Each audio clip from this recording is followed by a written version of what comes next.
बहुत दिन से हमरा मन रहे अंबिका भवानी जाए के।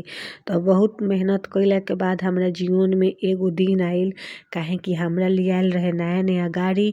तो ओही से हम जात रहनी अंबिका भवानी। हमरा साथे हमार दुनो बेटी, हमरा मामा के यहाँ के लोग, जौना में हमार मामी रहली उनकर दुनो लड़की, आ एगो ड्राइवर, आ एगो हमार पतिदेव, आ हमार ससुर जी सब केहू गए रहे, आ संगे संगे हमार मम्मियो गए रहली। तो हम मम्मी के वीडियो बनावत रहे तो हमार मम्मी कहतरी आही बाप हमार मतलब वीडियो, आ हंसे लगली।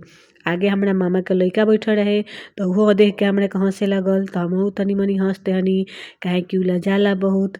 ओकरा बाद में हमनी के मस्ती करत जात रहनी सन।